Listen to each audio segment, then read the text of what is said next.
అందరికీ నమస్కారం. Welcome to Telugu tutor channel. So గతంలో మ్యాథ్స్ మెథడాలజీ అయితే మనం 3 వీడియోలు అయితే చేయడం జరిగింది. దాని కొనసాగింపుగా ఈ వీడియో అయితే ఇవ్వడం అయితే జరుగుతుంది.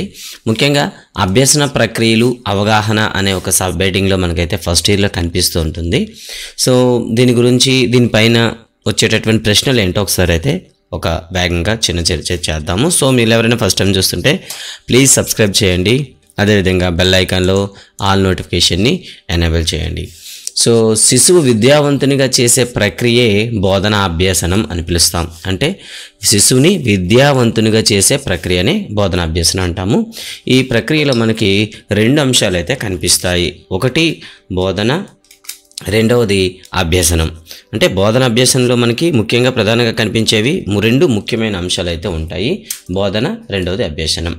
అయితే స్కిన్నర్, థార్నడైక్ ప్రవర్తన సిద్ధాంతాల ప్రకారం విద్య అంటే విద్యార్థి ప్రవర్తనలో వచ్చిన మార్పు. స్కిన్నర్, థార్నడైక్ ప్రకారం అయితే మనకేమొస్తుంది, ప్రవర్తనవాదులు కాబట్టి ప్రవర్తనలో వచ్చే మార్పునే అభ్యసనం పిలుస్తామని చెప్పుకోవడం జరిగింది. అయితే బోధన అనేది ప్రవర్తనకు రూపం ఇవ్వడం, అభ్యసనం అనేది ప్రవర్తన యొక్క పరివర్తనం అంటూ మనకు ఒక అంశం అయితే ఇవ్వడం జరిగింది. అంటే బోధన అనేది ప్రవర్తనకు ఒక రూపాన్ని ఇచ్చేటటువంటి ఒక ప్రయత్నం. మరి ఆ బోధన ద్వారా అభ్యసనం జరిగింది అంటే ప్రవర్తనలో వచ్చిన మార్పు జరిగింది. పరివర్తన అంటే మనకి మార్పు అనమాట. అంటే బోధన అభ్యసన ప్రక్రియలో విద్యార్థి, ఉపాధ్యాయుడు భాగస్వాములుగా ఉంటారు. ఇందులో మనకు వచ్చేటటువంటి ప్రధాన ప్రశ్నలు 2. అభ్యాసి స్వభావం, బోధన ఎవరికి, అభ్యసన ఉద్దేశం ఏమిటి, ఏది అభ్యసించాలి, అభ్యసన ఎలా ఉండాలి, అభ్యసనం ఎప్పుడు జరగాలి, అభ్యసన ప్రక్రియ ప్రేరేపించింది ఎవరు, అతని యోగ్యతలు మొదలైన అంశాలు ఉంటాయి అని చెప్పడం జరిగింది.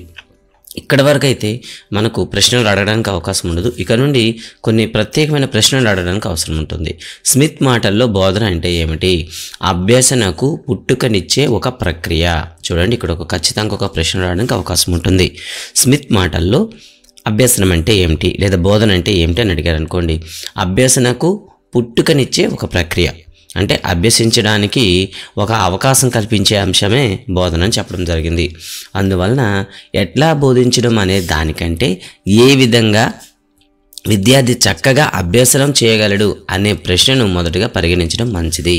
మనం పద్ధతి ఎంచుకోవడం కన్నా విద్యార్థి ఏ విధానంలో వేగంగా అవగాహన చేసుకోగలుగుతాడో ఆ మార్గాన్ని మనం ఎంచుకోవడం అనేది మంచిది. అభ్యాసకుని యొక్క స్వభావము, నేపథ్యము, స్థానిక పరిస్థితులు, లభించే వనరులను దృష్టిలో పెట్టుకొని ఆశించిన అభ్యసన ఫలితాలు లభించే విధంగా అభ్యసన ప్రక్రియలు రూపొందించుకోవాలి. ఫర్ ఎగ్జాంపుల్ చూద్దాం. పట్టణంలో ఉండే ఒక విద్యార్థికి మనం వరి పంట గురించి చెప్పామనుకోండి, విచిత్రంగా ఉంటుంది. అంటే అక్కడ స్థానిక పరిస్థితులు అనేవి ప్రభావం చూపిస్తూ ఉంటాయి. అదేవిధంగా ఒక బాగా ధనిక కుటుంబం నుండి వచ్చిన విద్యార్థికి పేదవారి గురించి చెప్పామనుకోండి, నేపథ్యం ఇక్కడ పేదవారి గురించి చెప్తే వాళ్ళకి అంతగా అవగాహన కాకపోవచ్చు. సో అంతవరకు అతను ధనిక పరిస్థితిలో జీవించి ఉంటాడనమాట. కాబట్టి సో అభ్యాసకుని మనం బోధించే ముందు మనం దృష్టిలో పెట్టుకొని ఈ ఆశించిన అభ్యసన ఫలితాలు ఏ విధంగా సాధించుకోవాలంటే ఆ దృష్టిలో ఉంచుకోవాల్సిన అంశాలు: 1 విద్యార్థి స్వభావం, 2వది విద్యార్థి నేపథ్యం అంటే బ్యాక్గ్రౌండ్, స్థానిక పరిస్థితులు మనం బోధిస్తున్నటువంటి పరిస్థితి స్వభావం, అదేవిధంగా అక్కడ మనం లభించేటటువంటి వనరులు. ఈ అన్ని అంశాలను దృష్టిలో పెట్టుకునే విధంగా మనం అభ్యసన ప్రక్రియలను రూపొందించుకోవాలి. సరైన విధానాన్ని, పద్ధతిని రూపొందించడంలో ఉపాధ్యాయుడు అభ్యసన ప్రక్రియకు సంబంధించిన కొన్ని ప్రాథమిక అవసరాలు గమనించవలసి వస్తుంది. అంటే బోధన చేసే ముందు అభ్యసన ప్రక్రియకు సంబంధించి అంటే శిశువు ఎవరైతే మన దగ్గరకు వచ్చాడో వారి అభ్యసనం చేయించడానికి కొన్ని ప్రాథమిక అవసరాలు అయితే మనం గమనించాల్సి ఉంటుంది. ఈ యూనిట్ భాగంలో అయితే మనం అదే అయితే నేర్చుకోబోతున్నాం.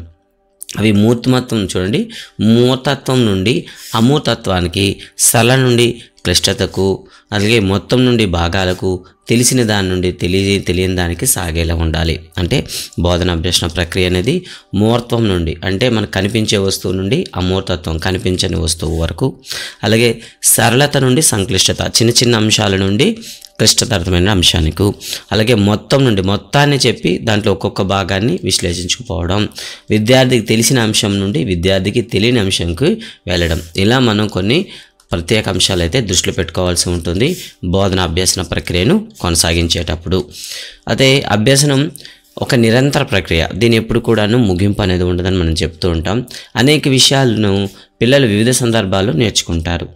తమకు ఆసక్తి కలిగిన విషయాలను తొందరగా నేర్చుకోవడం, ఆసక్తి లేని వాటిని నేర్చుకోవడంలో ఇబ్బంది పడడం మనం చూస్తూ ఉంటాం. అందువల్ల మనం ఇంతకు ముందు పిల్లల్లో ఉండే అంతర్గత శక్తుల గురించి తెలుసుకున్నాం. లాస్ట్ సెషన్లో అయితే మీకు అంతర్గత శక్తులు అంటే ఏవి ఉంటాయి అనేది క్లియర్ కట్గా చెప్పడం జరిగింది కదా. అంతర్గత శక్తుల గురించి చర్చించేటప్పుడు పిల్లలు ఆడుకుంటున్నప్పుడు లేదా ఇతరమైన ఏదో ఒక పని చేస్తున్నప్పుడు తమకు తామే సహజంగా నేర్చుకుంటారు అని తెలుసుకున్నాం. అంటే పిల్లలు చిన్న వయసులో సొంతంగా తమకు తామే చేయడం ద్వారా నేర్చుకునే సందర్భాలు అయితే మనకు చాలా ఉంటాయి. కాబట్టి విద్యార్థి అంశాన్ని నేర్చుకోవడం కంటే దాన్ని ఎట్లా నేర్చుకోవాలనో తెలుసుకోవడం చాలా ముఖ్యం. అంటే ఒక విద్యార్థిని మనం బోధించేటప్పుడు అతను ఏ విధంగా నేర్చుకోవడానికి ప్రయత్నిస్తుంటాడో అది మనం తెలుసుకోవడం చాలా ముఖ్యం. అంటే విద్యార్థి అంశాన్ని నేర్చుకోవడం కంటే దాన్ని ఎట్లా నేర్చుకోవాలనో తెలుసుకోవడం చాలా ముఖ్యం.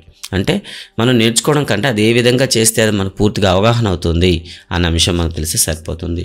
పిల్లలు పాఠశాలలోనే కాకుండా పాఠశాల బయట కూడా నేర్చుకుంటారు. వినడం, చూడడం, ప్రశ్నించడం, చేయడం, చర్చించడం, వర్గీకరించడం, అంచనా వేయడం, ఊహించడం, విశ్లేషించడం, సాధారణీకరించే పనులు తమంట తామే నేర్చుకుంటారు. ఉదాహరణకి సాధారణీకరణం గురించి మనం చెప్పుకుందాం ఒకసారి. అంటే తన చుట్టూ ఉండేటటువంటి చాలా రకాల వస్తువులు చూస్తుంటాడు. చిన్న వయసులోనే నిప్పు గురించి మనకు తెలిసే ఉంటుంది. నిప్పు అనేది ప్రారంభంలో మనం ఎంత భయపెట్టినా కూడా మన మాట వినడు. స్వతహాగా ఒకసారి నిప్పులో చేయి పెట్టిన తర్వాత చేయి కాలుతుందని తెలుస్తుంది. మరోసారి నిప్పులో చేయి పెట్టేటప్పుడు మళ్ళీ కలుస్తుంది. ఇక తర్వాత తను తెలుసుకుంటాడు నిప్పు కాలుతుంది అని. ఇక పైన మళ్ళీ లైఫ్లో ఇంకెప్పుడు కూడాను నిప్పుతో ఆడుకోవడం అనేది చేయడం జరగదనమాట. అంటే తమంతటా తాముగానే నేర్చుకుంటారు, అది కూడా పనుల ద్వారా. స్థూలంగా పరిసరాల్లోని సామాగ్రితో ప్రతిస్పందించడం, తోటి వారితో పెద్దలతో పరస్పర ప్రతిచర్యలు జరపడం ద్వారా అభ్యసనం జరుగుతుంది. అంటే అభ్యసనం అనేది కేవలం తరగతి గదిలోనే కాదు, గృహ వాతావరణంలోనూ తన చుట్టూ పరిసరాల్లోనూ వివిధ వస్తువులతో కూడా ప్రతిచర్యలు జరపడం ద్వారా అభ్యసనం అనేది జరుగుతూ ఉంటుంది. అభ్యసనానికి మూలం అనుభవం. గుర్తుపెట్టుకోండి, అభ్యసనానికి మూలం అనుభవం. ఇక్కడ క్వశ్చన్ రావడానికి అవకాశం ఉంటుంది. వాస్తవ పరిస్థితుల్లో అనుభవం వల్ల తెలుసుకున్న విషయాలు విద్యార్థుల్లో స్వయంగా తెలుసుకున్నామనే భావన ఏర్పడుతుంది. సో అంటే వాస్తవ పరిస్థితులు డైలీ నిత్య జీవితంలో నేర్చుకునేటటువంటి అనుభవాల వల్ల తెలుసుకున్న విషయాలు విద్యార్థుల్లో స్వయంగా నేను తెలుసుకున్నాను అనే ఒక కాన్సెప్ట్ అయితే ఫామ్ అవుతుందన్నమాట. ఇది మనకి అభ్యసనానికి ప్రేరణ కూడా అవసరం ఉంటుంది. కాబట్టి ఇలా నేను తెలుసుకున్నాను అనే భావన విద్యార్థులు అభ్యసనానికి ప్రేరేపించే విధంగా ఉంటుంది. విద్యార్థులు నేర్చుకోవడానికి ప్రేరేపించే విధంగా పరిసరాన్ని అమర్చడం బోధనకు చాలా ముఖ్యం.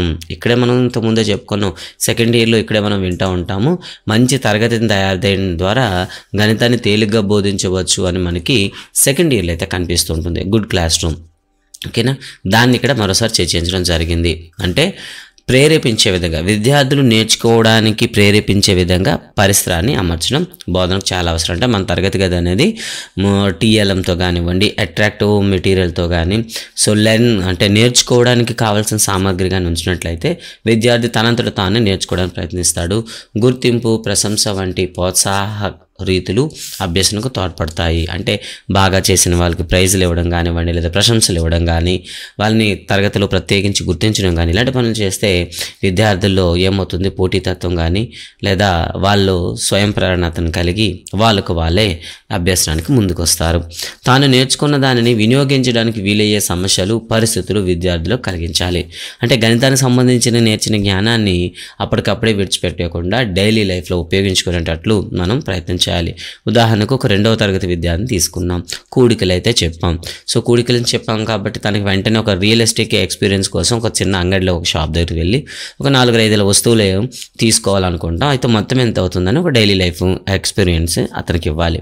ఇచ్చినట్లు ఏమవుతుంది, అందువల్ల అతను కనుగొన్నాడు అనుకోండి, తాను గెలుపును పొందిన తృప్తి కలిగి ఇంకా కొత్త విషయాలు నేర్చుకోవడానికి ఉత్సాహం చూపిస్తాడు. అంటే విద్యార్థులు తాము నేర్చుకునే విధంగా పరిస్థితులు కల్పించినట్లయితే తాము స్వయంగా నేర్చుకున్నామని సంతృప్తి చెంది మరిన్ని ఉత్సాహంతో మరింత అభ్యసనానికి సంసిద్ధతను కారకమవుతుంది. కాబట్టి ఇక్కడ ఒక క్వశ్చన్ వస్తుంది, అభ్యసనానికి పునాది ఏమిటి అంటే సంసిద్ధత, రెడీనెస్.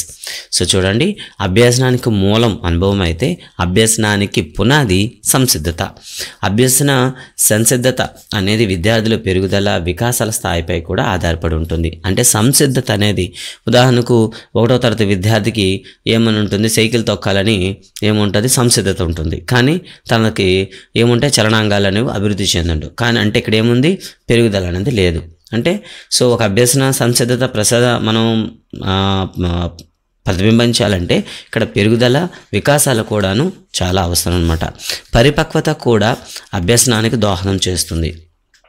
అభ్యసన పరిపక్వత ఎంత అవసరమో శిక్షణ కూడా అంతే అవసరం. అభ్యసనకు పరిపక్వత ఎంత అవసరం ఉంటుందో అంతే స్థాయిలో మనం శిక్షణ కూడా ఇవ్వాల్సి ఉంటుంది. అప్పుడే అభ్యసనం అనేది మనకి విజయవంతం అవుతుంది. కౌశలాలు నేర్చుకోవడానికి సామర్థ్యాలు ఉన్నా తగిన శిక్షణ లేకపోతే అభ్యసనం సాధ్యం కాదు. సో బాడీ అంటే తనకేమైంది, పెరుగుదల ఉంది, వికాసం ఉంది, కౌశలాలను అభివృద్ధి చెందాయి. సరే అదే సమయంలో సరైన శిక్షణ లేదనుకోండి, అప్పుడు ఏమవుతుంది, అభ్యసనం కొనసాగించదు. ఈ విధంగా అభ్యాసి స్వభావం, పిల్లల అంతర్గత శక్తులు వంటి అంశాలను ఇంతకు ముందే నేర్చుకున్నాం. ఇప్పుడు అభ్యసనానికి అనువైన వాతావరణాన్ని, పిల్లలు ఎలా గణితాన్ని నేర్చుకుంటారనే విషయాన్ని అయితే నెక్స్ట్ వీడియోలో అయితే తెలుసుకుందాం. ఈ వీడియో పైన మీ కామెంట్స్ కానీ లేదా సలహాలు సూచనలు కానీ తెలియజేయగలరు. ఇక్కడ మనకు మొత్తంగా ఒక 4 ప్రశ్నలు రావడానికి అవకాశం ఉంటుంది. అభ్యసనానికి మూలం అనుభవం, అభ్యసనానికి పునాది సంసిద్ధత, అలాగే అభ్యసనం అనేది బోధనాభ్యసన కృత్యాలు నిర్వహించేటప్పుడు ఏ అంశాలను మనం దృష్టిలో పెట్టుకోవాలి, ఓకేనా, ఏ ప్రాథమిక అవసరాలను గమనించాల్సి ఉంటుంది. ఇలాంటి ప్రశ్నలు అయితే ఈ పార్ట్ నుండి అడగడానికి అవకాశం ఉంటుంది. కాబట్టి సో దీన్ని నోట్ చేసుకుంటాను అనుకుంటాను. వచ్చే వీడియోలో అయితే అభ్యసన వాతావరణం గురించి అయితే చర్చిద్దాం. Thank you guys, thank you very much. జై హింద్.